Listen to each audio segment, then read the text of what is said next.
లూకాసు వార్త 10వ అధ్యాయం తెరుచుకోండి. 38 నుంచి చదువుతున్నాను. అంతటా వారు ప్రయాణమైపోవచ్చుండగా ఆయన యొక్క గ్రామములో ప్రవేశించెను. మార్తా అను ఒక స్త్రీ ఆయనను తన ఇంట చేర్చుకొనెను. ఆమెకు మరియా అనే సహోదరియు ఉండెను. ఈమె యేసు పాదముల యొద్ద కూర్చుండి ఆయన బోధ వినుచుండెను.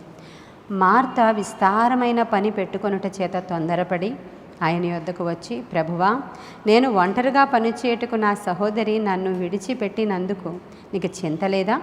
నాకు సహాయము చేయమని ఆమెతో చెప్పుమనెను. అందుకు ప్రభువు, మార్తా మార్తా, నీవు అనేకమైన పనులను గూర్చి విచారము కలిగి తొందరపడుచున్నావు, కానీ అవసరమైనది ఒకటే.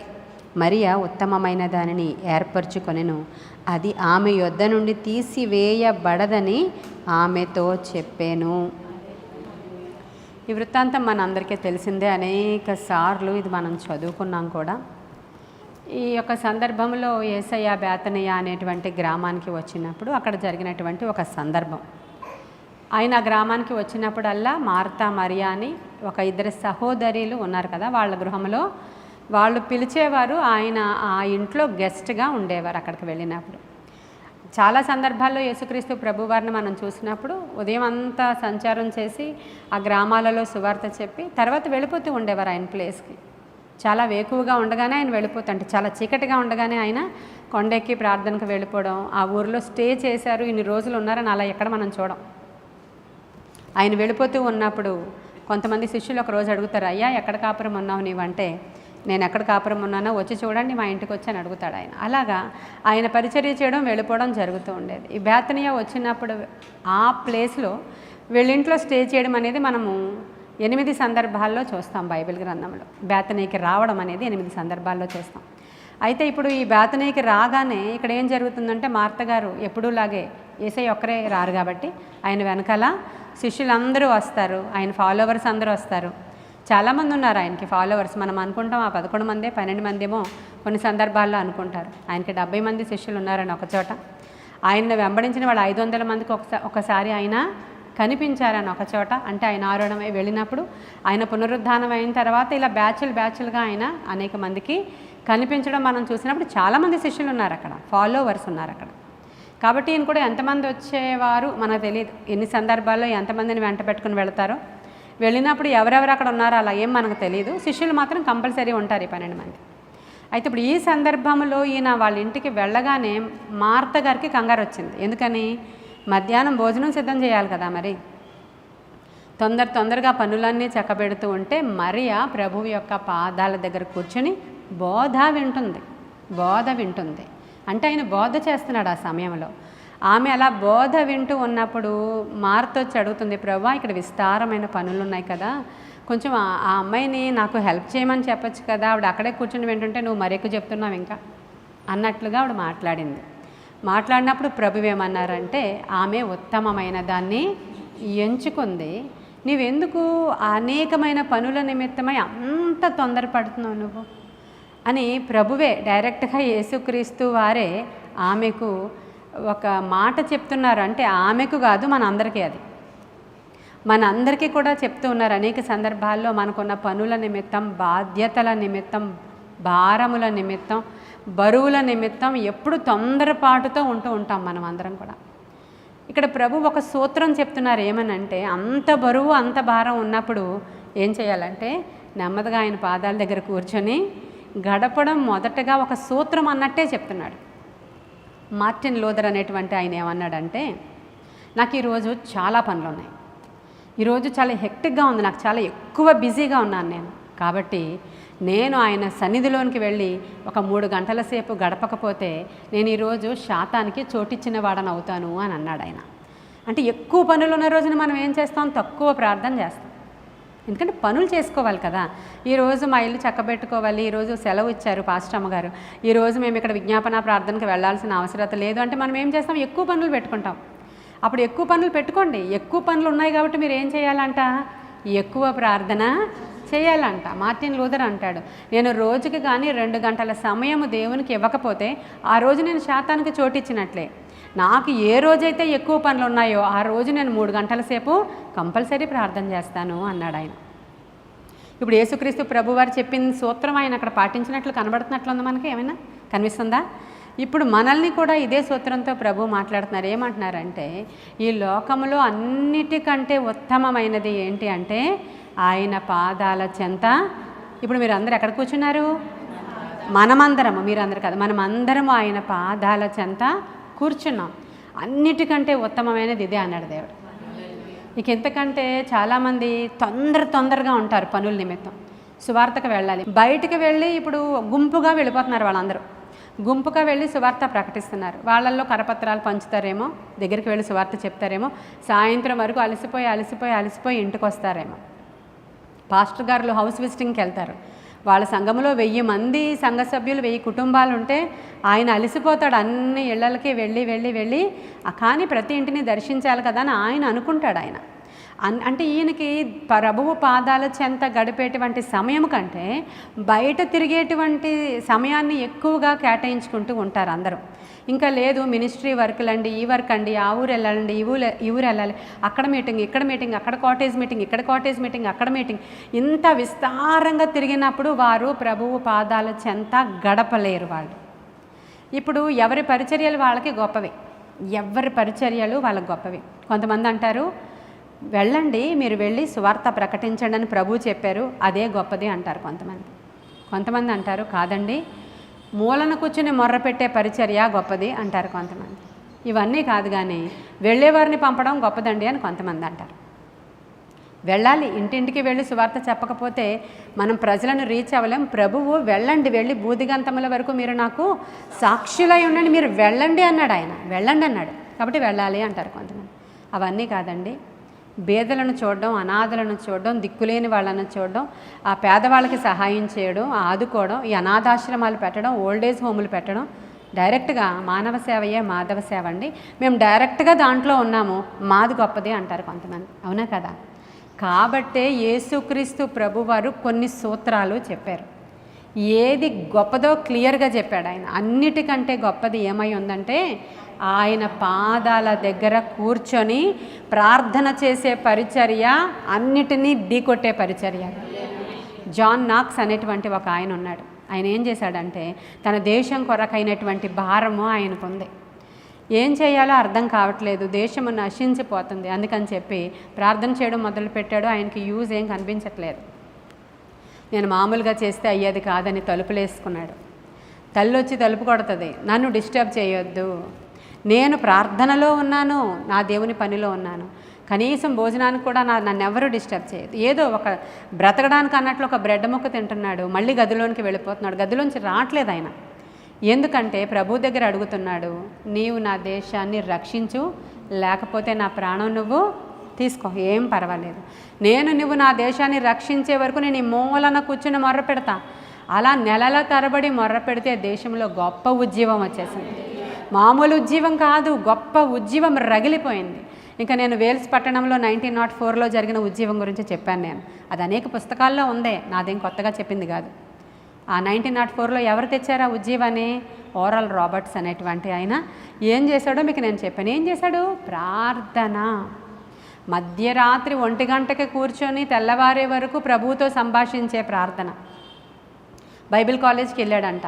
బైబిల్ కాలేజీలో చదివితేనే, బీటీహెచ్ ఎంటీహెచ్ చేస్తేనే అది విలువైనది. అప్పుడే పాస్టర్లుగా వాళ్ళు ఆర్డినేషన్ తీసుకుంటారు. మీ పాస్టర్మ గారు ఏమైనా చదివారా, అసలు ఆడవాళ్ళు చేయొచ్చా అని మనల్ని అడుగుతూ ఉంటారు కదా.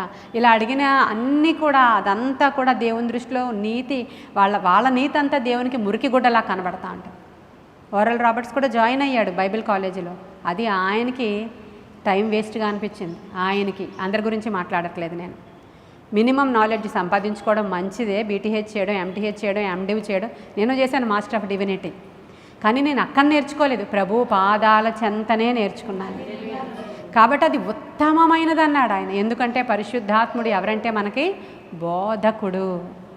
మనం పాట పాడతాం కదా, రండి రండి రండి రండి పరిశుద్ధాత్ముడా, రండి రండి రండి రండి పరిశుద్ధాత్ముడా, నా బోధకుడవు అని ఉంటుంది కదా. నా నావికుడవు, నా బోధకుడవు, నా విమోచకుడవు అని మనం పాట పాడతాం. అంటే ఆయనే మనల్ని నావలో నడిపించే నావికుడు ఆయనే, విమోచకుడు ఆయనే, బోధకుడు ఆయనే. అక్కడ కూర్చుంటేనే నీకు ఇవన్నీ రివీల్ అవుతాయి. అందుకనే పౌలు ఏమన్నాడంటే సహవాసముగా కూడుట. మీరు సహవాసంగా కూడుట ఎప్పుడైతే మానేస్తారో ఇంకా అన్ని రకాల ఫెయిల్యూర్స్ మీ ఇంట్లోనికి వచ్చినట్లే. ఎవరైతే సహవాసములో వాళ్ళు ఇన్వాల్వ్ అయి ఉంటారో అసలు వాళ్ళని ఎవరు కదల్చజాలరు. ఎందుకంటే దేవుడే చెప్పాడు. ఆయన ప్రభు కూడా సహవాసంగా ప్రార్థన చేయడానికి శిష్యులను వెంట పెట్టుకుని వెళ్తారా లేదా? పౌలు కూడా చేస్తాడా లేదా? శిష్యులందరికీ ఏం చెప్పారంటే, నాయన ఈరోజు మీరు ఎవరింటికి వాళ్ళు వెళ్ళిపోండి, వెళ్ళిపోయి నా మాట జాగ్రత్తగా వినండి, మళ్ళీ మీకు చాలా పనులు ఉంటాయి, మీ పిల్లలు ఉంటారు, మీ భార్య ఉంటుంది, అమ్మ మీకు మీ భర్త ఉంటాడు, మీరు ఇంట్లో క్యారేజీలు పెట్టాలనుకుంటాను, మణి నీకు చిన్నపిల్లలు అనుకుంటాను అని చెప్పారా? మీరు వెళ్ళి యెరూషలేములో మేడ గదిలో నిలిచి ఉండండి. మీ ఇళ్ళకి వెళ్ళడానికి వీల్లేదు. సహవాసంగా మీరు మేడ గదిలో వాళ్ళందరికీ భార్యలు లేరనుకుంటున్నారా? పిల్లలు లేరనుకుంటున్నారా? భర్తలు లేరనుకుంటున్నా? ఒకసారి ఊహించండి, మీరు ఉంటారా లేరా? ఖచ్చితంగా ఉంటారు. కానీ ఒక మిషన్ పని మీద దేవుడు ఇక్కడికి పంపించినప్పుడు ఏం చెప్తాడంటే, ఇప్పుడు నేను వెళ్తున్నాను, మీ మధ్యలోనికి బోధకుడు వస్తాడు. ఆయన ఎవరు? ఎప్పుడు చూడలేదు మీరు. ఆయన వచ్చి మిమ్మల్ని సర్వసత్యంలోనికి నడిపిస్తాడు. మిమ్మల్ని అనాథలుగా నేను విడిచిపెట్టను, నా ప్లేస్లో ఆయన మీకు దిగి వస్తారని చెప్పి మీరు వెళ్ళి ఆ గదిలో నిలుచునండి. 10 దినాలు కంప్లీట్ సహవాసం అది. అక్కడ వాళ్ళందరూ స్త్రీలు ఉన్నారు, పురుషులు ఉన్నారు, మొత్తం అందరూ 120 మందిగా కూడి 10 దినాలు రాత్రి పగలు దేవుని సన్నిధిలో వాళ్ళు స్తుతించారో, ఆరాధించారో, కీర్తనలు పాడారో, ధర్మశాస్త్రాన్నే చదివేసుకున్నారో మనకు తెలియదు. వాళ్ళందరూ కీర్తనలు పాడుతూ దేవుణ్ణి స్తుతించినట్టు మనం చూస్తాం. అక్కడక్కడ వాళ్ళు సహవాసంగా కూడినప్పుడు ఏం చేశారో తెలుసుకుంటే వీళ్ళు అది చేసి ఉంటారు అని మనకు తెలుస్తుంది. వాళ్ళందరూ కూడా అక్కడ అలాగ వాళ్ళు సహవాసంగా ఉన్నప్పుడు ఆ పవరే చాలా వేరే. ఇప్పుడు నేను చెప్పాను జాన్ నాక్స్ గారికి ఏమైంది అక్కడ, మొత్తం ఆ పట్టణం అంతా కూడా ఉజ్జీవముతో, దేశం పట్టణం కాదండి, దేశం అంతా కూడా ఉజ్జీవముతో నింపబడిపోయింది. ఎందుకు చెప్పారు ఈయన? మరియా నీవు మంచి దానిని ఎంచుకున్నావు. మార్త మరి వంట ఎలాగా? వంట చేయొద్దే అంటే ఇది కూడా చాలా పెద్ద విషయం. వంట మీద, ఇంటి మీద, నీ పిల్లల మీద, క్యారేజీల మీద, నీ పనుల మీద అంత ధ్యాస అక్కర్లేదు. నువ్వు ప్రార్థన చేయి. ఇవన్నీ కూడా నిజంగానే చాలా సందర్భాల్లో దూతలు వచ్చి చక్కబెట్టేసినటువంటి ఇన్సిడెంట్స్ ఎన్నో ఉన్నాయండి. దూతలు వచ్చేసి అంత తొందరగా ఉన్నప్పుడు నువ్వు ప్రార్థన చేసిన సమయాన్ని ప్రభువుకి కేటాయించినప్పుడు ఆ దూతలే పనులు చేసేసేటువంటి ఇన్సిడెంట్స్, అంటే మనం అంత భక్తిపరులం అయితే ఆ లెవెల్లోనికి ఎదిగితే దేవుడు ఖచ్చితంగా ఇలాంటి ఎక్స్పీరియన్సెస్ మనకి ఇస్తారు ఖచ్చితంగా. కాబట్టి ఉత్తమమైన దాన్ని ఆవిడ ఎన్నుకున్నది అంటే మనం ఇది అర్థం చేసుకోవాలి. ఎవరండి ఎక్కువగా ఆయన పాదాల దగ్గర గడుపుతారంటే ఆయనని ప్రేమించేవారే. ఎవరి దగ్గరైనా ఎక్కువసేపు నువ్వు గడపాలని ఆలోచన చేస్తున్నావంటే అర్థం ఏంటి? నువ్వు వాళ్ళని ఎక్కువగా ప్రేమిస్తున్నాను. ప్రేమించలేని వాళ్ళ దగ్గర ఎక్కువసేపు కూర్చోగలరా? ఎవరైనా చెప్పండి నాకు. శత్రువుల దగ్గర కూర్చోగలరా? నీకు అస్సలు ఇష్టం లేని తోటికోడల దగ్గరికి వెళ్ళి కూర్చోగలవా? అత్తగారి దగ్గరికి వెళ్ళి కూర్చుని అత్తయ్య గారు ఇంకేంటండి విషయాలు చెప్పండి అని సాయంకాలం వరకు మాట్లాడగలవా? చెప్పలేం కదా. మనకి కొంచెంసేపు ఏదో మాట్లాడే సమయం వదిలేరా బాబు వెళ్ళిపోదామని. అలాంటి వాళ్ళు అంటే ఇద్దరి మధ్య కమ్యూనికేషన్ లేని వాళ్ళ గురించి మాట్లాడుతున్నాను సుమా. ఇద్దరికీ మంచిగా ఉంటే కొంచెం సేపు మాట్లాడుకోగలరు, కానీ మరీ అంత ప్రేమించేసుకోలేరు కదా. కాబట్టి ఎవరు ఆయన పాదాల దగ్గర ఎక్కువసేపు కూర్చోగలరు అంటే ఆయనని ప్రేమించిన వారే, లేకపోతే మనం పట్టుకోలేం వాళ్ళని. ఆదివారం ఆరాధనలో చాలా సంఘాల్లో మీరు చూస్తారు, పాస్టర్ గారు ఇంకా చెప్తూనే ఉంటారు. అంటే పాస్టర్ గారు చూసేలాగా టైం చూసుకుంటే పాపం పాస్టర్ గారు త్వరగా ముగిస్తారని. అలా చాలా సంఘాల గురించి నేను మాట్లాడుతున్నాను. ఇంకా ఆఖరికి ఒకవేళ వాళ్ళు కానీ ఆపకపోతే లేచి నుంచుండిపోతుంటారు సంఘస్థులు. పల్లెటూర్లలో జరుగుతుంది ఎక్కువగా. ఇంకా ఒక్కొక్కరు లేచి నుంచుండిపోతుంటే పాపం మీ పాస్టర్ గారికి ఇంకా ఆపేయాలేమో అని ఒక సిగ్నల్ వస్తూ ఉంటుంది అన్నమాట. అయినా సరే ఆపరు కొంతమంది పాస్టర్ గారు. వాళ్ళు ఎంత కదిలిపోయి మెదిలిపోయి వెళ్ళిపోతున్నా ఇంకా మంచిగా చెప్తే బాగుండిపోను. ఆయన వాళ్ళని అక్కడ కూర్చోబెట్టేసేలా మాట్లాడాలి. వాళ్ళు ఇంకా లేవకుండా ఉండేంతగా ఆత్మతో బోధ చేయాలి ఖచ్చితంగా సేవకులు. అలా బోధ చేసినా కొంతమందికి ఎక్కదనుకోండి, కొంతమందికి ఎక్కదు. ఇంకా వాళ్ళకట హార్ట్ గట్టిగా అయిపోయి ఉందంట. ఎంత వాక్యం చెప్పినా వాళ్ళ హృదయాల్లోకి వెళ్ళట్లేదంట. మనమేమీ చేయలేము అలాంటి వారి గురించి. కాబట్టి ఈరోజు అడుగుదాం ప్రభుని, ప్రభువా ఉత్తమమైనది మరియ వలె నేను ఎంచుకోవడానికి అవసరమైన కృప నాకు ఇచ్చినందుకు వందనాలు. ఇచ్చావు నీవు, అందుకే ఇక్కడ కూర్చున్నాను నేను. ఇంకా మరి మార్టిన్ లూథర్ లాగా నేను అధికముగా నీ పాదాల చెంత గడిపి ఆయన దగ్గర కూర్చుంటే అనేకమైన సంగతులు చెప్తారండి, చాలా సంగతులు బోధిస్తారు ఆయన మత్తయి సువార్త 5వ అధ్యాయంలో కొండ ఎక్కి కూర్చున్నాడంట. ఆయన కొండ ఎక్కి కూర్చున్నారు, బోధించడానికి కూర్చున్నారు. అంటే చాలామంది అంటారు కూర్చుని బోధిస్తున్నారేంటి పాస్టమ్మ గారు అని కిందన పెట్టారు ఒకసారి కొన్ని మెసేజ్లు. కూర్చొని చెప్తున్నారేంటి పాస్టమ్మ గారు అని. ఇక్కడ టీచరు స్టూడెంట్స్ నేను బైబిల్ని టీచ్ చేస్తున్నాను మీకు, అప్పుడు ఆయన కూర్చొని ఈలాగు బోధింపసాగను అని ఉంటుంది అక్కడ. ఆయన కూర్చున్నప్పుడు ఇంకొంచెం ఎక్కువగా మనం మాట్లాడుకోవడానికి కన్వీనియంట్గా ఉంటుంది. టీచర్ గారు కూర్చొని మీతో మాట్లాడతారు క్లాస్. బోర్డు మీద రాయాల్సి వచ్చినప్పుడు, ఎక్స్ప్లెయిన్ చేయాల్సి వచ్చినప్పుడు నిలవబడతారు. మనం మీటింగులకి వెళ్ళినప్పుడు, పబ్లిక్ మీటింగ్లో ఉన్నప్పుడు మనం నిలవబడి బోధిస్తూ ఉంటాము. ఇలా మనం స్త్రీలుగా కూర్చున్నప్పుడు మనం ఇలా కూర్చొని మాట్లాడి మనము దేవుని యొక్క వాక్యాల్ని ఇలాగ మాట్లాడడం తప్పు అంటే నుంచునే ఉంటాం, కానీ తప్పు కాదు. యేసయ్య అనేక సందర్భాలలో అలాగ కూర్చొని, ఇప్పుడు మరి ఎక్కడ కూర్చుంది? ప్రభు కూర్చున్న స్థలంలోనే కూర్చుంది. ప్రభు కూర్చుని ఉన్నారు. ఆ కూర్చున్న చోట పాదాల దగ్గర మరియ కూడా కూర్చొని ఆయన బోధ చేస్తూ ఉంటే మరి ఆయన ముఖంలోకి చూస్తూ ఆరాధనా దృష్టితో చక్కగా బోధ వింటుంటే ఇది అన్నిటికంటే ఉత్తమమైనదని ప్రభు డిక్లేర్ చేసి ఇచ్చేశారు మనకి. కాబట్టి అన్నిటికంటే ప్రాముఖ్యమైనది సహవాసముగా కూడి ప్రార్థించడం. ఎప్పటికీ మర్చిపోకండి. ఆ సహవాసానికి మీరు రావడం లేదు, ప్రార్థనకి నేను వెళ్ళలేకపోతున్నాను, మేము చేయలేకపోతున్నాం, ఇది వరకులాగా మేము కూడి మేము ప్రార్థించలేకపోతున్నామంటే అక్కడే స్టార్ట్ అయిపోయింది మన ఫెయిల్యూర్. ఇంకొక సందర్భంలో మత్తయి సువార్త 26 చూద్దాం. ఈ 2 సందర్భాలు చెప్పి ముగించుకుందాం ఈరోజు. మత్తయి సువార్త 26వ అధ్యాయము 6 నుంచి 13. యేసు బేతనీలో కుష్ఠరోగి అయిన సీమోని అంటనున్నప్పుడు ఒక స్త్రీ మిక్కిలి విలువగల అత్తరు బుడ్డి తీసుకొని ఆయన యొద్దకు వచ్చి ఆయన భోజనమునకు కూర్చుండగా దానిని ఆయన తల మీద పోసెను. శిష్యులు చూచి కోపపడి, ఈ నష్టమెందుకు? దీనిని గొప్ప వెలకు అమ్మి బీదలకు ఇయ్యవచ్చునే అనిరి. యేసు ఆ సంగతి తెలుసుకొని, ఈ స్త్రీ నా విషయమై ఒక మంచి కార్యము చేసెను, ఈమెను మీరేలా తొందర పెట్టుచున్నారు? బీదలు ఎల్లప్పుడూ మీతో కూడా ఉన్నారు, కానీ నేను ఎల్లప్పుడూ మీతో కూడా ఉండను. ఈమె ఈ అత్తరు నా శరీరము మీద పోసి నా భూస్థాపన నిమిత్తము దీనిని చేసెను. సర్వలోకమందు ఈ సువార్త ఎక్కడ ప్రకటించబడునో అక్కడ ఈమె చేసినది ఈమె జ్ఞాపకార్థముగా ప్రశంసింపబడునని మీతో నిశ్చయముగా చెప్పుచున్నానని వారితో అనెను. ఇదొక మంచి ఇన్సిడెంట్. ఈ 2 ఇన్సిడెంట్స్ చాలా ఇంపార్టెంట్. ఇవి మరలా బేతనీలోనే, ఈ 2 సంఘటనలు కూడా బేతనీలోనే. ఈ 2 సంఘటనలు కూడా ఒక స్త్రీ ద్వారా జరిగినవే.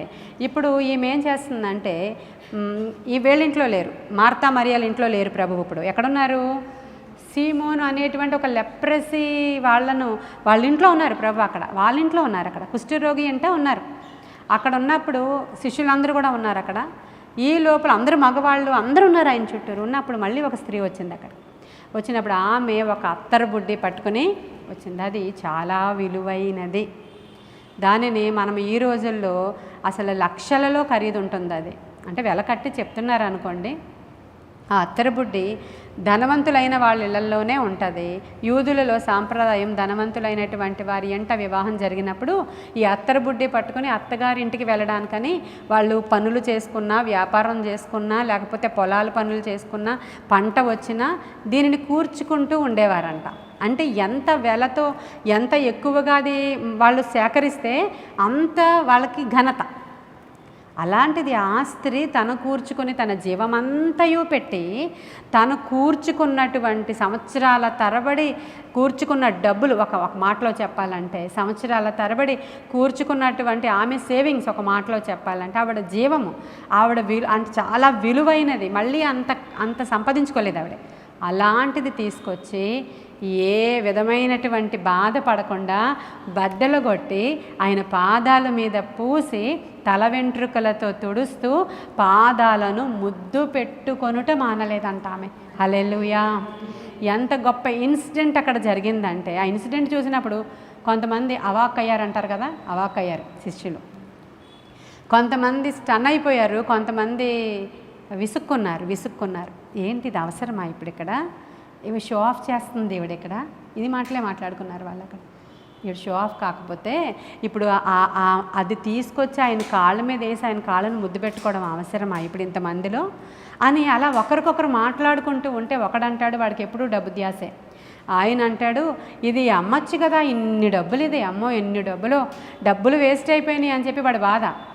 ఎన్ని డబ్బులు వేస్ట్ అయిపోయినాయి, ఇన్ని డబ్బులు కనుక ఉంటే నువ్వు ఇది అమ్మి బేదలకు ఇచ్చుంటే వాళ్ళందరూ ఎంతమంది బ్రతికేవారో, ఎందుకు ఇది ఎంత వేస్ట్ చేసావని ఒక ఆయన అన్నాడు. కొంతమంది వేస్ట్ అన్నారు, కొంతమంది షో ఆఫ్ అన్నారు, కొంతమంది ఏంటి ఈమె అసలు బుద్ధి జ్ఞానం లేకుండా ప్రవర్తించింది అన్నారు. ప్రభువు అన్నారు బేదలు ఎల్లప్పుడూ కూడా మీతోనే ఉంటారయ్యా, నేనైతే మీతో ఉండను. నా భూస్థాపన నిమిత్తం నా శరీరానికి జరగబోయేది ఏదో అది ఈమె చేసింది. ఇది ఎక్కడైతే నన్ను గురించి మాట్లాడుకుంటారో ప్రపంచం అంతటా కూడా ఈమె చేసిన కార్యం గురించి కూడా అలాగే మాట్లాడుకుంటారు అన్నాడు ఆయన. హల్లెలూయా. ఇది ఆ విధంగా ప్రకటించబడుతుంది, అంత గొప్ప పని ఈమె చేసింది అన్నాడు ఆయన. ఇక్కడ ఉన్నటువంటి ఒక చిన్న మర్మాన్ని మనం అర్థం చేసుకుంటే, చాలామంది ఈ రోజుల్లో ఏమంటారంటే సేవ కొరకు డబ్బులు ఇవ్వడం వేస్ట్ అంటున్నారా లేదా? ప్రభువుకి డైరెక్ట్గా ఇప్పుడు ఆ యేసయ్య వచ్చి మీ ఇంటికి అక్కడ కూర్చోలేదు.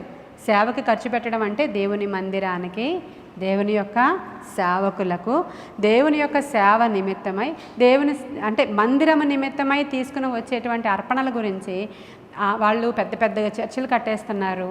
ఇదొక రాజకీయం. పెద్ద పెద్ద కార్లు కొనుక్కుంటున్నారు పాస్టర్లు, ఇదొక రాజకీయం. అసలు సేవకులకి ఇవ్వాల్సిన అవసరత లేదు. నేను చెప్పాను కదా, ఒక డైలాగ్ మీకు చెప్పాను. ఒక ఆయన ఇలా అన్నాడు, సేవకులందరికీ డబ్బులు ఇవ్వడం మానేస్తే సేవకులందరూ రోడ్డు మీదకి వచ్చి అడుక్కు తినడం నేను చూడాలి అన్నాడు ఆయన. ప్రభు ఈ మాటను కొట్టివేయనుగాక. ఆయన తన సేవకులను పోషించేవాడు ఆయన ఓబద్యా అనేటువంటి వ్యక్తి అక్కడ కరువు కాలంలో 100 మంది సేవకుల్ని గుహలలో పెట్టి పోషించాడండి ఆయన. భయంకరమైన కరువున్న దినాలలో ఆయన గుహలలో 100 మంది సేవకులను దాచి వాళ్ళకి పరిచర్య చేస్తే ఆయన పేరు జీవగ్రంథంలో లిఖించబడింది. ఎంత గొప్ప పరిచర్య అది, ఎంత గొప్ప పరిచర్య. డబ్బులు ఏదైనా సరే ప్రభువు నామము పేరట సేవకులకు కానీ మందిరానికి కానీ ఇస్తే అది ఎంత మాత్రము కూడా వేస్ట్ అనేది కాదు. కొంతమంది ఉద్దేశం ఎలా ఉంటుందంటే, ఇందాక చెప్పాను, అనాథ శరణాలయాలే దేవుని సేవ చేసేటువంటి స్థలాలని కొంతమంది ఉద్దేశం. వాళ్ళు దశమ భాగాలు మందిరాలకు ఇవ్వరు. సేవకులకు డబ్బులు ఇస్తే వాళ్ళకి ఇచ్చేసినట్లు ఫీల్ అయిపోతారు వాళ్ళు. కాబట్టి వాళ్ళు ఏం చేస్తారంటే బయట ఆర్ఫనేజ్ హోమ్స్కి ఇస్తారు. వాళ్ళ పుట్టినరోజులు అయినప్పుడు తీసుకువెళ్ళి వాళ్ళకి భోజనాలు పెట్టడానికి డబ్బులు ఖర్చు పెడతారు, బట్టలు కూడా పెడతారు. క్రిస్మస్కి సంవత్సరం అంతా దాస్తారు ఆ యొక్క టైత్ని కానీ సమ్ ఆఫరింగ్ని కానీ దాచి క్రిస్మస్ నెలలో దుప్పట్లు పంచడానికి, చీరలు పంచడానికి, భోజనాలు పెట్టడానికి, ప్యాకెట్లు పంచడానికి ఉపయోగిస్తూ ఉంటారు. బేదలు ఎల్లప్పుడూ కూడా ఉంటారు, అక్కడే ఉంటారు. వాళ్ళకి చేయాల్సింది వాళ్ళకి చెయ్యండి మీరు, కానీ ఉత్తమమైనవి ఏంటో తెలుసుకొని మీరు చెయ్యాలి. అది నాకు డైరెక్ట్గా చేసినప్పుడు అది ఎన్నటికీ వ్యర్థము కాదు. ఈ నా ఆహారం అంతా మందిరంలో నిల్వ ఉండేటట్లుగా మీరు నా మందిరంలోనికి అవన్నీ తీసుకొని రావాలి అని చాలా సూత్రాలు చెప్పారు. వాటిల్లో ఈ యొక్క మన యూదా చేసిన తప్పు ఏంటంటే 3 సంవత్సరాలు ప్రభుతో ఉన్నాడు కానీ ప్రభువుని ప్రేమించలేదు అతను. ఉత్తమమైన దాన్ని ప్రభువుకి అర్పించుకోలేదు అతను. ప్రేమిస్తే కదా అసలు విలువైనది ఏంటో నువ్వు ఇచ్చేది. మనకు లేవి కాండంలో 7వ అధ్యాయంలో అక్కడ క్రొవ్వు అంతటిని కూడా దేవుని మందిరంలోనికి తీసుకురావాలంట.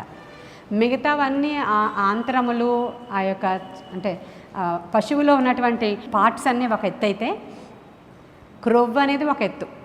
లేవికాండం 3వ అధ్యాయము 15-16 వచనాల్లో క్రొవ్వంతయు యెహోవాదే, దాని సువాసన గల హోమరూపమైన ఆహారము. క్రొవ్వంతా కూడా ఎవరిదట? క్రొవ్వు అంటే ఏంటంటే చాలా విలువైనది అన్నమాట, చాలా విలువైనది. అది అర్పించలేదు ఎప్పుడు కూడా ఎవరు? ఈ యొక్క యోధ. పైన నీ శిష్యుడిని నీ ఫాలోవర్ని, నీ యొక్క విజ్ఞాపనకర్తని, నిస్సీలో నేను సో అండ్ సో అని ఎవరైనా చెప్పుకుంటాం మనం. కానీ నిజముగా ప్రభువుకి విలువైనది నీ హృదయము, నీ అర్పణం, నీ ప్రేమ అంతగా దేవునికి అర్పించే వాళ్ళంగా మనం ఉండము. క్రొవ్వు దేనికి సాదృశ్యం అంటే గుడ్ ఫ్యాట్, బ్యాడ్ ఫ్యాట్ అని ఈ రోజుల్లో అసలు దేని గురించి అయినా సైన్స్ గురించి అందరికీ తెలిసిపోతుంది కదా. ఏది తింటే ఏది వస్తుందో, ఏది తింటే ఏది రాదో అసలు చెప్పాల్సిన అవసరమే లేదు. గుడ్ ఫ్యాట్ కానీ బాడీలో లేకపోతే అసలు నీకు అది ఎక్కించడం ఏం అవ్వదు. రక్తం లేకపోతే ఎక్కించవచ్చు, ఐరన్ లేకపోతే ఎక్కించవచ్చు, లెగ్ లేకపోతే మళ్ళీ ఇంకొక చెక్క లెగ్ పెట్టవచ్చు, అన్నీ పెట్టవచ్చు. క్రొవ్వు అంతా కరిగిపోయింది అనుకోండి, గుడ్ ఫ్యాట్ అయిపోయింది అనుకోండి, ఎంత బలహీనమైపోతారంటే వాళ్ళు, అది వాళ్ళకి ప్రాణంతో సమానం అన్నమాట. ఆ ఫ్యాట్ లెవెల్స్ పెరిగే వరకు వాళ్ళు చాలా వీక్ అయిపోతారు. కొన్ని ఆహార పదార్థాలు మిల్లెట్స్ లాంటివి తింటే ఈ రోజుల్లో గుడ్ ఫ్యాట్ పోతుంది, మీరు తినకండి అని చెప్తున్నారు కొంతమంది డాక్టర్లు.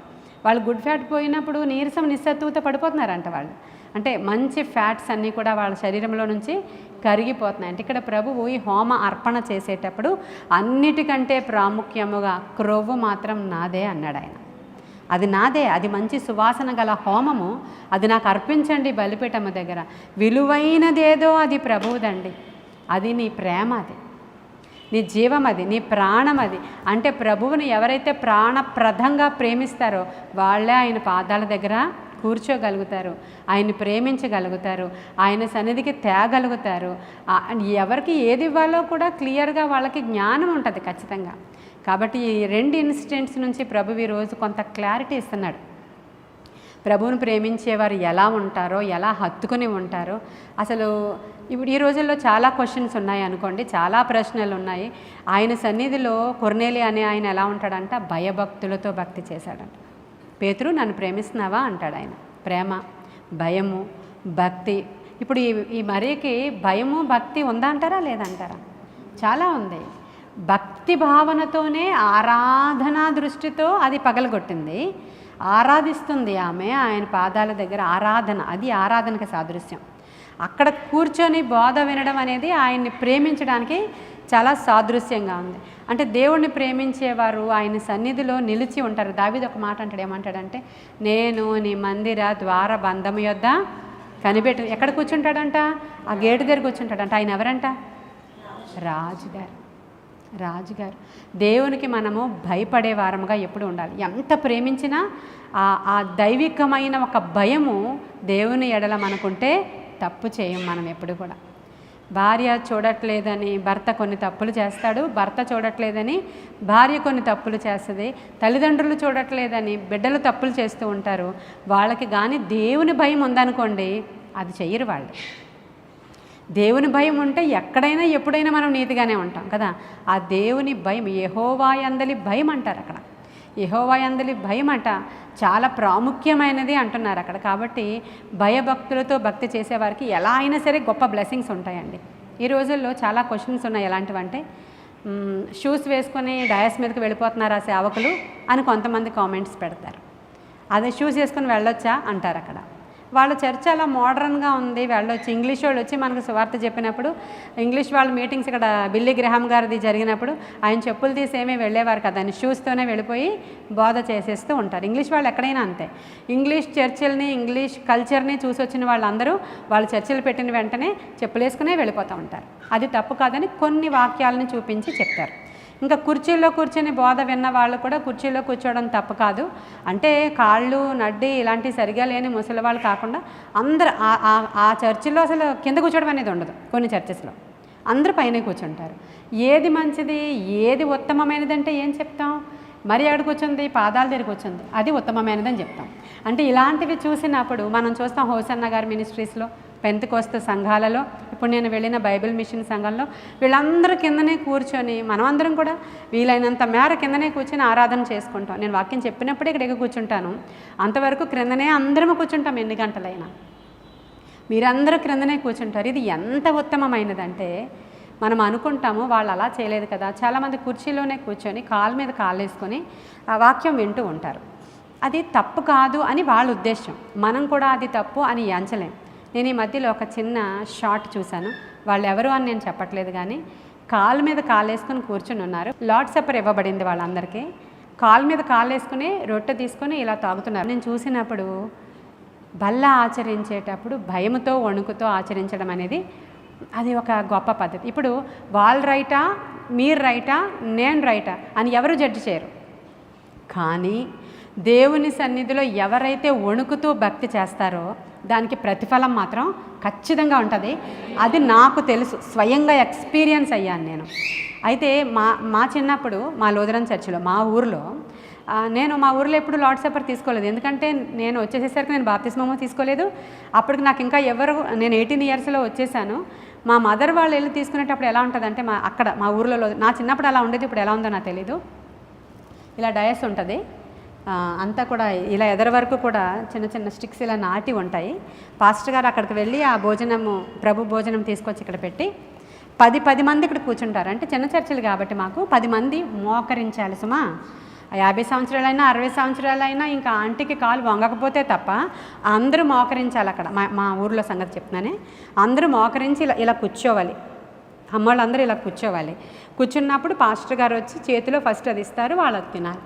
తర్వాత ఇస్తారు, అది తాగి ఈ మోకరించిన బ్యాచ్ లేచిపోయి మళ్ళీ వాళ్ళ సీట్లోకి వెళ్ళిపోతారు. మళ్ళీ ఇంకొక బ్యాచ్ వచ్చి అక్కడ మోకరించాలి. అలాగ భయం. ఈవెన్ అది చూడకూడదేమో మేము అని ఇంకెళ్ళిపోండి పిల్లలందరూ అంటారు. మా ఊరిలో నా చిన్నప్పుడు అదేదో గొప్ప కార్యమేమో, నేను చూడకూడదేమో, అలా భయంగా ఉండేది మాకు చిన్నప్పుడు. ఆ పనిని వాళ్ళు ఆచరిస్తున్నప్పుడు అదొక గంభీరమైనటువంటి ఒక దృశ్యంగా నా చిన్నప్పుడు నా వినికిడిలో ఉంది, నా తలంపుల్లో ఉంది. అది ఇక్కడికి వచ్చిన తర్వాత మరి నేను ఏ చర్చెస్లోనికి వెళ్ళానో ఆ చర్చిల్లో ఇలా అందరూ వెళ్ళడం కాకుండా వాలంటీర్సే దగ్గరికి వస్తారు, లేదంటే సంఘ పెద్దలు తీసుకొస్తారు మీ దగ్గరికి. సంఘ పెద్దలు తీసుకొచ్చినప్పుడు మీరు తీసుకొని తాగడం. నేను వెళ్ళిన 2 చర్చిల్లో అది చూశాను నేను. అలా చూసి తర్వాత నన్నే పరిచర్యకి పిలిచినప్పుడు ఇలా చేయండి, అలా చేయండి, ఈ డినామినేషన్ని నేను ఫాలో అవుతున్నాను అనేది ఏదీ లేదు. పరిశుద్ధాత్మ దేవుడు ఏం తలంపిచ్చాడో, ఏం గైడెన్స్ ఇచ్చాడో అలా వెళ్ళిపోతున్నాం మనం. ఇప్పుడు మీరు అందరూ బలిపీఠం దగ్గరికి వస్తారు. వచ్చినప్పుడు మీకు ఆ సేవకుడే మీ చేతికి ఇవ్వడం అనేది ఇక్కడ మనం అలవాటు చేసుకున్నాం. అంటే వాళ్ళు భక్తి లేని వాళ్ళు, మనం భక్తి గల వాళ్ళమా అంటే జడ్జి మనం అస్సలు చేయకూడదు. ఎవరిని నేను జడ్జి చేయడం లేదు, కానీ భక్తిగా తీసుకోవడం వల్ల మాత్రం చాలా ఉపయోగం అనేది ఉంది. వాళ్ళ బ్లెస్సింగ్ కూడా డిఫరెంట్గా ఉంటుంది. ఎగ్జాంపుల్ చూడండి, మీరు భక్త సింగ్ గారు ఐడియా ఉన్నారు కదా మీకు. భక్త సింగ్ గారు లండన్లో చదివారు. లండన్లో అగ్రికల్చరల్ ఇంజనీరింగ్ చేసినటువంటి ఇండియాలో నుంచి ఏకైక వ్యక్తి ఆయన. ఫస్ట్ లండన్లో చదివారు ఆయన. చదివినప్పుడు సూటు బూటు షూ, అసలు ఆయన స్టైలు, సెగార్ అన్నీ చేశాడు ఆయన అక్కడ. అన్నీ చేసిన తర్వాత ఇక్కడికి వచ్చేసారు. ప్రభువు ఆయన దర్శించారు. దర్శించాక నువ్వు పో, నీకు ఉద్యోగం లేదు, లండన్ లేదు, ఏమీ లేదు, అక్కడికి వెళ్ళిపో అని చెప్పిన తర్వాత ఇక్కడికి వచ్చేసారు ఆయన. వచ్చిన తర్వాత బైబిల్ యొక్క ఇంపార్టెన్స్, బైబిల్ పట్టుకుని దేవుని మందిరానికి వెళ్ళాలి అనేది ఆయన ద్వారానే ప్రవేశపెట్టబడింది. అప్పటి వరకు లూథరన్స్ అవ్వండి, ఎవరవ్వండి, మామూలుగా చర్చిలకు వెళ్ళి వస్తూ ఉండేవారు. బైబిల్ కంపల్సరీ ఉండాలి అని ప్రతి ఒక్కరి చేత రక్షించబడిన తర్వాత, మందిరాలు కట్టబడిన తర్వాత, చాలామంది సభలలో రక్షించబడుతూ ఉన్నప్పుడు బైబిల్స్ని అధికంగా ప్రింట్ చేయించడానికి కారణమయ్యారు భక్త సింగ్ గారు. హెబ్రోన్ ఫెలోషిప్ ఆ బైబిల్ని మోకాళ్ళ మీద ఉండి చదువుతారు వాళ్ళు. బైబిల్ని మోకాళ్ళ మీద ఉండి, స్త్రీలైతే ముసుగు వేసుకొని, పురుషులైతే మోకాళ్ళ మీద. ఎందుకంటే ఇది దేవుని గ్రంథము అని. ఎన్ని వేల మంది రక్షించబడిపోతూ ఉండేవారంటే అప్పుడు ఆ ఒబీడియన్స్, దేవునికి ఇచ్చినటువంటి ఆ ఘనత, దేవుని వాక్యానికి ఇచ్చినటువంటి ఆ ఘనతకి వేల లక్షల మంది రక్షించబడిపోయేవారండి. హల్లెలూయా. ఈ రోజుకి కూడా ఆనాడు ఉన్నటువంటి వృద్ధులు సాక్ష్యం చెప్తున్నారు. ఆ రోజు ఆయన అలవాటు చేసింది. ఈ రోజు కూడా నేను మోకాళ్ళ మీద ఉండే బైబిల్ చదువుతాను. దీవెనన్న అని ఒక ఆయన కూడా చెప్పారు, నేను మోకాళ్ళ మీదే ఉండి బైబిల్ చదువుతాను. ఆయనది విస్తరించిపోతుంది అక్కడ. తర్వాత అందరి క్రిందనే కూర్చొని మరి హోసానా మినిస్ట్రీస్లో చేస్తారు ఆ యొక్క యేసన్న గారు. వీళ్ళందరూ కూడా రాత్రుళ్ళు పగలు క్రిందన కూర్చొని, నేల మీద కూర్చొని ఆరాధిస్తూ ఉంటాయి. అంటే ఇలా మరీ ఆచారంగా, మరీ ఏదో విడ్డూరంగా అలా ఏం చేయక్కర్లేదు. పూర్వం అయితే ఆ ప్రత్యక్ష గుడారం దగ్గర ఇన్ని సిస్టమ్స్ ఉంటాయి. యాజకుడు లోపలికి వెళ్ళిన వాడికి చెమట పట్టకూడదని రాశాడు దేవుడు. నేను రెఫరెన్స్ రాసుకొని రాలేదు. చెమట పట్టకూడదు. ఎందుకని? అసలు ఆయన దగ్గరికి వెళ్ళేవాడికి చెమట కూడా పట్టకూడదంట. ఎందుకంటే చెమట శాపగ్రస్తమైన దానికి సాదృశ్యం. ఆదాముకి ఏం చెప్పాడు? నువ్వు చెమట పడి కష్టపడి నువ్వు పని చేస్తావు, అది నీకు శాపం. అది అసలు చెమట కూడా పట్టకుండా ఉండేంతగా ప్రభు సన్నిధిలోనికి వెళ్ళి అంత పరిశుభ్రంగా ఉండాలి, వణుకుతూ ఉండాలి, భక్తి చేయాలి. Old testament. న్యూ టెస్టిమెంట్ దగ్గరికి వచ్చేసరికల్లా Jesus is my friend, Jesus నా స్నేహితుడు, హాయ్ ఫ్రెండ్, ఇలా నేర్పించి సండే స్కూల్ పాటలు, ఈ పాటలు అంతే కదా. నువ్వు ఒక ఫ్రెండ్తో మాట్లాడినట్లు మాట్లాడు. ప్రేయర్ అంటే అదే కాదు కదా. ఎవడైతే భయభక్తులతో ఉంటాడో వాడికి దేవుడు ఎన్ని బ్లెస్సింగ్స్ అంటే, భూమి కంటే ఆకాశం ఎంత ఉన్నతంగా ఉందో ఆయన ఎడల భయభక్తులు గలవారి ఎడల ఆయన కృప అంత ఉన్నతంగా ఉందంట. భయభక్తులు గలవారిని దీవిస్తాడంట, భయభక్తులు గలవారిని ఆశీర్వదిస్తాడంట. ఈ భయభక్తులు గలవారిని ఇంకా అసలు అంటే చూడండి, కొన్ని రిఫరెన్సెస్ చెప్తాను మీకు, ఇది చెప్పి ముగించుకుందాం. భయభక్తులు గలవారు, కీర్తన 34:7 భయభక్తులు గలవారి చుట్టూ ఆయన దూతలు కావలి ఉండి ఆయన మనల్ని రక్షిస్తాయి అని రాయబడి ఉంటుంది. కీర్తన 34:9 దేవుని యందు భయభక్తులు గలవారికి ఏ మేలు కొదువై ఉండదంటండి. భయపడితే మనము నిజంగా భయభక్తులు కలిగి వణుకుతో భక్తి చేసినప్పుడు ఏ మేలు కొదువుగా ఉండదు నీకు. నీకు అసలు ఏ మేలు కొదువై ఉండదు. నిన్ను నీ చుట్టూ ఎవరుంటారంట? దేవదూతలు. ప్రతి చిన్నదానికి అమ్మో ఈరోజు సండే, అమ్మో ఈరోజు ఫ్రైడే, అమ్మో దేవుని సన్నిధిలో గడపడం, అమ్మో నేను ఇదంతా భయం కాదా? ఇదంతా భయం కదా. చిన్నప్పుడు స్కూల్కి అసలు మానకుండా వెళ్ళిపోతూ ఉంటారు కొంతమంది పిల్లలు, చాలా భయపడిపోతూ ఉంటారు. అమ్మో నేను మాన్న అని ఏడుస్తారంట కొంతమంది పిల్లలు. అంటే టీచర్ అంటే చాలా భయపడిపోతూ ఉంటారు. అప్పుడు టీచర్ ఏమంటుందో తెలుసా? నువ్వు పేరెంట్స్ మీట్కి వెళ్ళినప్పుడు వీడు చాలా మంచోడండి. ఎందుకంటది? వాడు భయపడతాడు టీచర్కి, వాడు బుద్ధిగా ఉంటాడు, వాడు కామ్ గోయింగ్. ఇంకొక తల్లి వస్తుంది, బాబోయ్ మీ వాడు చాలా నాటి అని, వీడికి అసలు చెప్పలేం, ఎవరి భయం లేదని అంటది అదే టీచర్. అక్కడ రెండూ చెప్తూ ఉంటారు కదా. ఎవరైతే అలా భయపడిపోతూ ఉంటారో ఆ పిల్లల్ని టీచర్స్ ప్రేమిస్తారు కొంచెం, అంటే వాళ్ళు అలా బుద్ధిగా ఉన్నారని చెప్పి ప్రేమ వస్తూ ఉంటుంది. ఇక్కడ మాత్రం ఖచ్చితంగా మనం భయభక్తులుగా ఉన్నాడు కాబట్టి కొర్నేలి పరలోకం కదిలింది. అక్కడ ఎవరైతే భయభక్తులుగా ఉన్నారో వాళ్ళ ఎడల పరలోకము ఖచ్చితంగా షేక్ అవుతుందంట. ఈరోజు నేర్చుకుంటున్నాం, మరియా దగ్గర నుంచి 2 నేర్చుకున్నాం. ప్రేమించే వాళ్ళు ఎలా ఉంటారో, భయభక్తులు అంటే ఏంటో. ఏమి మనకి వేస్ట్ అయిపోదు. ఇప్పుడు వేరే చర్చెస్కి వచ్చినప్పుడు ఆ చర్చిలో ఇంతంత సిస్టమ్స్ ఏమీ లేవు. అక్కడ చాలా ఫ్రీ ఉంది, ఎలా అయినా ఆరాధించుకోవచ్చు, ముసుగు వేసుకోక్కర్లేదు, ఎలా అయినా ఆరాధించుకోవచ్చు, పైన కూర్చోవచ్చు, ఎంత బాగుంటుందో, ఫ్రీగా ఉంటుంది. ఇక్కడ ఏంటో పాస్టమ్ గారు కింద కూర్చోబెట్టేస్తారు, ఇలా చేస్తారా అని అనుకుంటారు. ఇంకొక చోటకి వెళ్ళొస్తే నీకు ఇంత తేడా కనిపించిపోతూ ఉంటుంది. కానీ నువ్వు మొదటి నుంచి చివరి వరకు అదే భయముతో ఉండు, గొప్ప బహుమానం పొందుకుంటాం. ఎప్పటికీ కూడా భయం ఉండాలి ప్రభు అంటే. మనకి దేవుడు అంటే మనకి భయం ఉండాలండి. మన పిల్లలకి కూడా భయము నేర్పాలి. దేవుడు అంటే అల్లటప్ప కాదు కదా, ఆషామాషి కాదు కదా. ఎవరు వెళతారు పరలోకానికి అంటే ఆయన ఎడల భయభక్తులు గలవారే వెళతారు. అలా ఆయన ఎంత భయముతో ఓల్డ్ టెస్టిమెంట్లో అసలు లోపలికి యాజకుడు వెళ్ళేవాడు. ఎప్పుడైతే తెర 2గా చినిగిపోయి ప్రభు వచ్చారో ఆయన మనం స్నేహితుడిగా చేస్తాం, చాలా ఫ్రీగా విడిచిపెట్టేసాం. మందిరానికి ఎందుకు చెప్పులు అంటే చాలా పెద్ద కాంగ్రిగేషన్ అయిపోయింది అనుకోండి, ఇప్పుడు అక్కడ అందరూ చెప్పులు బయట పెట్టడం అనేది ఇంపాసిబుల్. అలాంటి చోట మనకు అవ్వదు. కానీ కొన్ని ఇప్పుడు మనము ట్రెడిషనల్గా మనం వెళుతున్నటువంటి సంఘాలలో చక్కగా బయట పెట్టి మనకు వీలైనంత వరకు భక్తి ఎలా తగ్గించుకుని చేయాలో, కుర్చీల్లో కూర్చొని కాళ్ళ మీద కాలు వేసుకునే నైజాన్ని నేను యాక్సెప్ట్ చేయలేకపోతాను. ఎందుకంటే ఆయన ఎదుట ఎలాగ మనం కూర్చోవాలి. ఈవెన్ క్లాస్ రూమ్లో కాళ్ళ మీద కాలేసుకొని కూర్చుంటామా టీచర్ ఎదురు? మరి చర్చిలో ఎందుకు కూర్చుంటున్నామండి? కలెక్టర్ గారు ఎదుట కూర్చుంటామా? కలెక్టర్ గారు ఎదుట నువ్వు కాళ్ళ మీద కాలు వేసుకొని కూర్చొని నీ సైట్ గురించి మాట్లాడడానికి వెళ్ళు. కూర్చో అన్నా కూర్చోడు, కూర్చో అన్నా ఇంకా మోస్ట్ ఒబీడియంట్ అండి. సార్ పర్లేదండి చెప్పండి సార్, అబ్బాయి అంత ఎక్కడలే, ఇంటి దగ్గర అరుపులు అరుస్తాడు. అసలు అక్కడ కలెక్టర్ గారు కానీ ఆఫీసర్ కానీ నీ బాస్ కానీ కనబడితే వణుకొచ్చేద్ది నీకు. అలాంటిది మరి ప్రభు అండి, రాజులకు రాజు, ప్రభువులకు ప్రభువు. ఇంగ్లాండ్ రాణి అక్కడ సింహాసనం అధిష్ఠించడానికి ముందు ఆవిడ సింహాసనం తీసుకెళ్ళి ఆయన పాదాల దగ్గర, క్రీస్తు వారి సిలువ దగ్గర పాదాల దగ్గర పెట్టి ఆ పాదాల దగ్గర తెచ్చింది ఆవిడ తల మీద పెడతారు.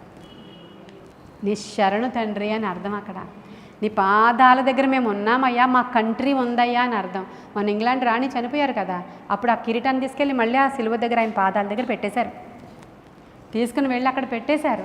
ఈరోజు మేము ఈ కిరీటాలన్నీ ధరించుకొని ఉండడానికి కారణం అదిగో ముళ్ళ కిరీటం ధరించుకుని ఉన్న ఆ రాజు అంటారు వాళ్ళు. హల్లెలూయా, హల్లెలూయా. ఎంత గొప్ప భక్తి చేస్తే ఆ రాణి 3, 4, 6 దశాబ్దాల వరకు ఉండిపోయింది. ఆవిడ దశాబ్దాలు, శతాబ్దాలు కాదు సుమా, వందలు కాదు, పదులు. ఆ 3 జనరేషన్స్ చూసేసింది ఆవిడే క్వీన్.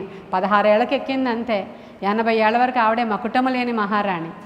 అలా ఏలింది. దేవునికి ఇంపార్టెన్స్ ఇచ్చేటువంటి కంట్రీస్ అన్నమాట అవి. కాబట్టి మనం జ్ఞాపకం చేసుకోవాలి, తగ్గించుకోవడం, భయపడడం, భక్తి చేయడం ఎప్పటికీ వ్యర్థం కాదు. ఎంత ఉన్నత స్థానంలోనికి మనం వెళ్ళిపోయినా, ఎంత ఉన్నతమైన ప్లేస్లో నిన్ను నన్ను కూర్చోపెట్టినా మనం చాలా జాగ్రత్తగా ఉండాలి. మన బైబిల్ మిషన్ మీటింగ్ నేను వెళ్ళినప్పుడు లాస్ట్లో నేను ప్రార్థన చేస్తానండి, ప్రార్థన చేసి ముగిస్తానని చెప్పాను, మీరు విన్నారు కదా. ప్రార్థన చేయడానికి నేను లేచినప్పుడు ఆ డయాస్ మీద ఉన్నటువంటి అధికారులైనటువంటి స్త్రీలు, సేవకురాండ్రైనటువంటి స్త్రీలు, అక్కడ ప్రెసిడెంట్, వైస్ ప్రెసిడెంట్ అని పిలువబడుతున్న అధికారాలలో ఉన్న స్త్రీలు నేను ప్రార్థన చేస్తుంటే లేచి నుంచోవడం ఎందుకు? వాళ్ళ ప్రెసిడెంట్ అమ్మగారు ప్రార్థన చేస్తుంటే లేచి నుంచోవచ్చు. అక్కడ నేను కాదు, అది దేవునికి ప్రార్థన. హల్లెలూయా. అది ఎంత నచ్చిందంటే నాకు. ఒకసారి చూడండి మీరు, మిగతా వాళ్ళందరూ కూడా ప్రార్థన అనగానే మోకరించేస్తున్నారు స్త్రీలందరూ. మోకరించడానికి వీలు లేని వాళ్ళందరూ నిలవబడ్డారు. అందుకే కదా ఆయా మినిస్ట్రీస్ అంత గ్రోత్ అయినాయి. అందుకే కదా దేవుడు అద్భుతాలు ఆశ్చర్యాలు చేస్తున్నాడు. ఈరోజు ఏదేదో కల్చర్ని పక్కకు మనం తెచ్చుకోవాల్సిన అవసరం లేదు. ఇది వచ్చిందే ఇంగ్లాండ్ నుంచి, అమెరికా నుంచి, కాబట్టి వాళ్ళు ఇలా ఉన్నారేంటి, మన ఇండియాలోనే మనం ఇలా చేస్తున్నామని అంటారు. కాదండి, ఎప్పటికీ కూడా మీరు ఓల్డ్ టెస్టిమెంట్ చూడండి, ఆయన దగ్గర ఎంత భయపడుతూ ఉంటారో అందరూ.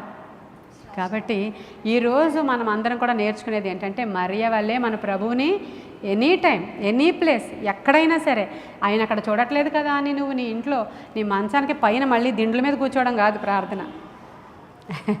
ప్రార్థన చేసుకున్నావా బాబు అని అడిగితే చేసుకున్నాను, అక్కడ మంచం మీద దిండు మీద పైన, ఇంకా వీలైతే పెకెక్కేస్తావు కూడా నువ్వు కాదు కదా. ఏది ప్రేయర్ ప్లేస్ అక్కడికి వెళ్ళిపో, నువ్వు మోకరించు, అయ్యా అని ప్రార్థించి నిన్ను చూస్తాడు ఆయన. చూచుచున్న కన్నులు గలవాడాయన. ఆయనకి మరుగైనది ఏముందండి? నువ్వు ఎంత ఒబీడియంటో చూస్తాడు. గర్విష్ఠులను దూరం నుంచి నేను చూస్తా, వారి నాకు అసహ్యం గర్విష్ఠులు అంటే. నేను దూరం నుంచే చూస్తా, పోరా నీ ప్రార్థన నేను వినేదేంటి అనుకుంటాను రాసింది అక్కడ. అంటే ఇంచుమించు అవే పదాలు అవే. నేను నిన్ను దూరం నుంచి చూస్తాను, నేను పట్టించుకోనని రాసి ఉంటుంది. ఇంకా ముందుకు పోతే ఇంకా గర్విష్ఠులైన వాళ్ళు ఉంటారు. వాళ్ళని చూసేట ప్రభువే ఏడుస్తాడంట, ఆయనే ఏడుస్తాడంటండి. నేను ఏడుస్తా, చాటున ఏడుస్తాను నేను ఆ గర్విష్ఠులను చూసినప్పుడు అన్నాడు. మరి ఎవరిష్టం ఇప్పుడు చెప్పండి మీరు? మనము నిత్యము సహవాసముగా కూడా ఆయన పాదాల చెంత గడపడం నేను నేర్పించిన విధానం 100% కరెక్ట్. ఈరోజు మనము నేర్చుకున్న విధానం 100% ట్రూ. మనము 15 సంవత్సరాల నుంచి ఎలా అయితే రెగ్యులర్ సహవాసం కూడి ప్రార్థన చేస్తాం, అందుకే ఈరోజు ఇలా ఉన్నాం. ఇలా అయినా ఉన్నామంటే ఆయన కృప.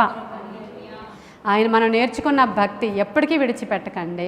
ఇంట్లో కూడా తగ్గించుకోవాలి. చాలామంది కుర్చీల్లో కూర్చొని ఫ్యామిలీ ప్రేయర్ చేసుకుంటారు. వాళ్ళకి కాళ్ళు నడుము ఒళ్ళు వంగలేకపోతే, వయసు పెద్దగా అయిపోతే, ఆ ట్రెడిషన్ అలవాటు అయిపోతే, లేదంటే అనారోగ్యంగా ఉంటే, మోకాళ్ళ ప్రాబ్లం ఉంటే ఓకే. కానీ క్రింద కూర్చోవడం, ఇంటి దగ్గర కింద కూర్చొని మోకరించడం అండి నేను అన్నిటికంటే ప్రాముఖ్యమైనది. మనం నీస్ ప్రాబ్లం అయితే తప్ప, మోకాళ్ళు ప్రాబ్లం అయితే తప్ప మోకరించి ప్రార్థించడం. మన లివింగ్స్టన్ గురించి చెప్పాను, ఒక ఎడంకాలు పనిచేయదు, కానీ ఇద్దరు మనుషులు ఈ కుడి కాలుని మోకరింప చేస్తే ఆయన సపోర్ట్ తీసుకుని కూర్చొని ప్రార్థన చేసుకుంటూ హార్ట్ అటాక్తోనే చనిపోయాడు ఆయన. అంటే అంతవరకు కూడా భక్త సింగ్ గారు ఆయన ముసలైపోయిన వృద్ధుడైపోయిన ఇద్దరు పట్టుకుని తీసుకొని రావాలి.